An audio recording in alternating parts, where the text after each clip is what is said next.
Alright, so I've had several people asking me about the Cold Plunge that I built. So I'm going to make a quick video and upload it privately to YouTube and put some links in the bottom to all of the stuff that I bought. I did this with a 14.8 cubic foot freezer from Lowe's. This is actually a bigger one. The first one that I did was 14.8 cubic foot. It's a Kenmore. Both of them were Kenmores. Super simple. Bought it brand new. I think the smaller one was 630 bucks on Lowe's right now. This big one was only 800. I had hawked Craigslist and Facebook Marketplace for months looking for one in decent shape this size, and they were either in horrible shape or somebody wanted $500+ for them anyway, so I just opted to buy a new one. Literally had it delivered, took silicone caulk. Some of the websites that you'll read recommend like JB Power Weld or something. I just went with silicone caulk and caulked all of these seams. So if you can see, like right here, I caulked that seam all the way around the bottom edge. Any edge that doesn't have turned corners on it that water might get into, I just caulked it. I also caulked the drain plug in the bottom, because that is not how we're going to drain it. You're going to use a pump to drain it out. And then I resealed here on the bottom where the drain comes out. I resealed around that and put it back in, let it sit for 24 hours, and then literally get a bunch of ice, toss it in there, fill it up about to this height. There's a, right now it's still chilling, so there's a sticker right here, and about 3-4 inches below that is where the water line should be. Then I took a 100-gallon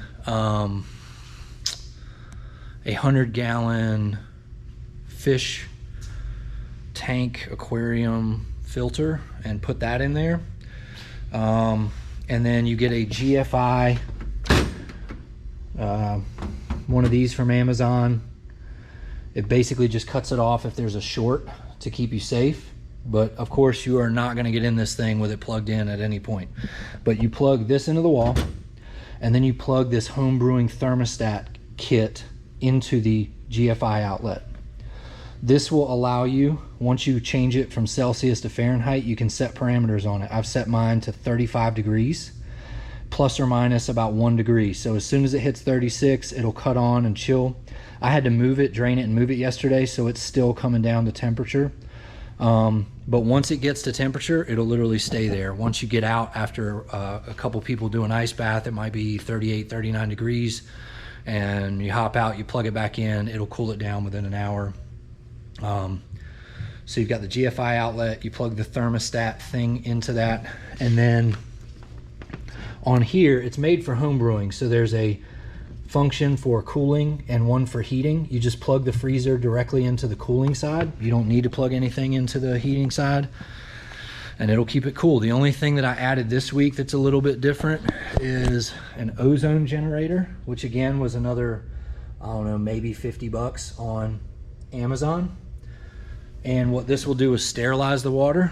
So once or twice a day, or when I get out of the ice bath and I'm not going to be in it for a minute, because you're not supposed to breathe in ozone, I'll literally take this thing, drop it in, turn it on, crank it up for 10 minutes, and you can see it will ozonate the water, or whatever you call it.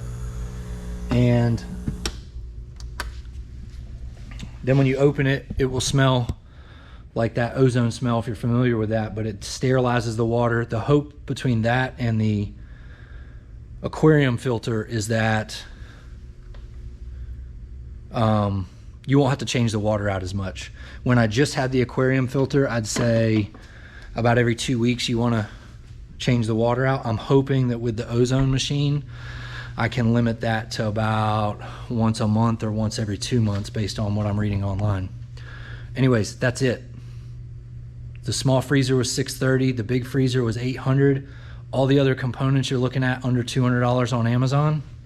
So for under $1,000, you can have a Cold Plunge that you don't ever have to buy ice for again. The only thing I will remind you is do not get into this thing with it plugged in. You don't ever want to take that risk, obviously, but I have a process by which I unplug everything, get in it, and then replug everything back in when I'm done. Anyways, hope that helps. Check the links below, and I'll try to put all those in there. Thanks. Peace.